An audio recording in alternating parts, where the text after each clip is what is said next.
अस्सलाम वालेकुम बच्चों। आज हम जमात चाहरुम सबक नंबर 23 सच्चाई का इनाम, इस सबक को आज हम पढ़ेंगे। सबक नंबर 23 सच्चाई का इनाम। एक बादशाह था, उसे शेर व शायरी से बड़ी दिलचस्पी थी। एक दिन उसने कुछ शायरों को बुलाया और उन्हें अपने दरबारियों में शामिल कर लिया। इनकी तनख्वाहें भी मुकर्रर कर दी। कुछ ही दिनों में बादशाह ने देखा कि सभी शायर आपस में लड़ते हैं, एक दूसरे से हसद करते हैं और एक दूसरे को नीचा दिखाने की कोशिश करते हैं। वो जब दरबार में आते हैं तो खुशामदी बन जाते हैं और इनाम पाने के लिए बादशाह की तारीफ करते हैं। इन शायरों में एक शायर ऐसा भी था जो बादशाह के बुलाए बगैर दरबार में नहीं जाता था। वो न बादशाह की खुशामद करता और न उसकी तारीफ में शेर पढ़ता। उसका नाम फेरोज था। एक दिन बादशाह ने दरबार में ऐलान किया कि जो मेरी सच्ची तारीफ करेगा उसे हीरा इनाम दिया जाएगा।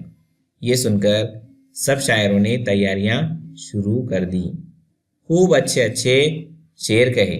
हर एक ये सोचकर खुश था कि हीरा मुझे ही मिलेगा। एक खास दिन बादशाह ने सभी शायरों को दरबार में बुलाया और कहा, मेरी तारीफ में जिसने जो कुछ लिखा है सुनाए। एक शायर उठा और आगे बढ़कर उसने अपनी नज़म सुनाई।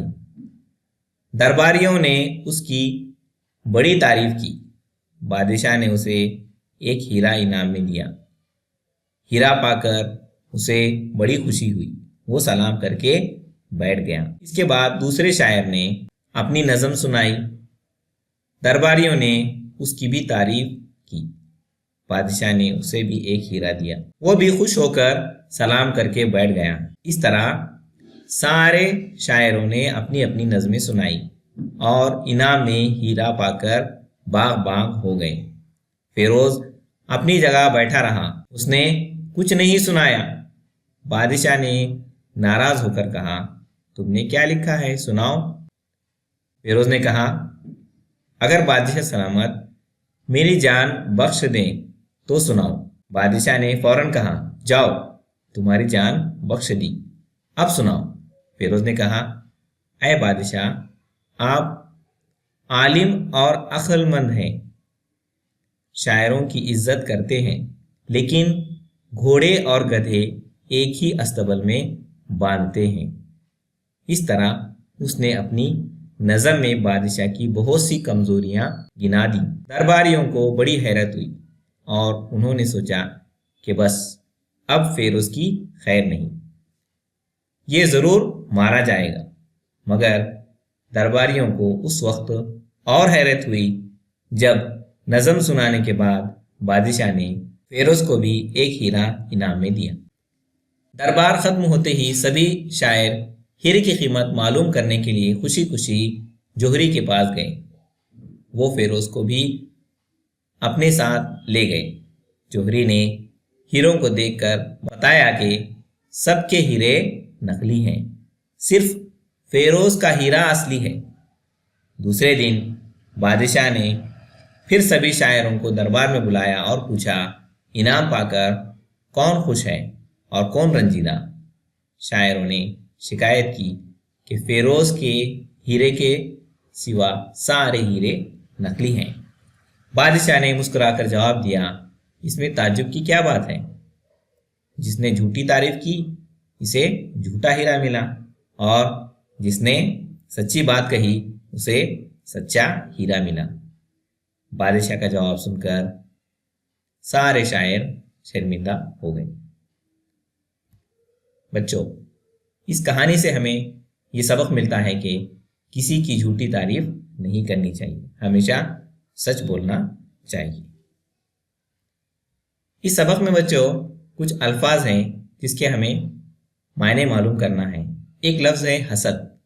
हसद करना यानी जलन करना। दूसरे की कोई अगर अच्छी चीज़ हमको दिखाई दी और वो हमारे पास नहीं है, इसलिए हमारे दिल में क्या है, जलन पैदा हो जाती है, उसे हसद कहते हैं। खुशामदी करना यानी चापलूसी करना।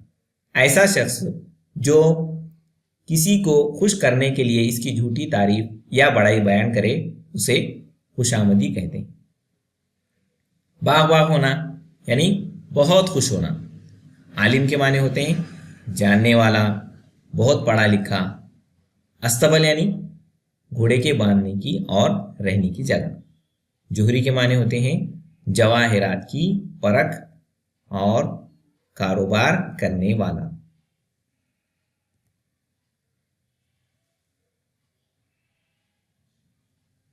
प्यारे बच्चों, गौर कीजिए, फेरोज ने बादशाह से कहा कि वो घोड़े और गधे को एक ही अस्तबल में बांधते हैं। इस बात से आप क्या समझते हैं? यानी फेरोज शायर ने बादशाह से ये क्यों कहा कि वो घोड़े और गधे को एक ही अस्तबल में बांधते हैं? मुझे यह लगता है कि अच्छे और सच्चे इंसान की कदर करना चाहिए। यानी जो इंसान सच्चा है और अच्छा होता है, उसकी हमें क्या है, कदर करनी चाहिए। खुशामदियों की और चापलूसी करने वालों की कदर नहीं करनी चाहिए। इसीलिए फेरोज ने बादशाह से कहा कि वो घोड़े और गधे एक ही अस्तबल में बांधते हैं। अच्छा बच्चों, अब आप इस सबक को पढ़िए, इसके अल्फाज मानों को पढ़िए और इस कहानी को समझिए। और इसी तरह के वीडियो देखने के लिए हमारे चैनल को सब्सक्राइब कीजिए। खुदा हाफिज़।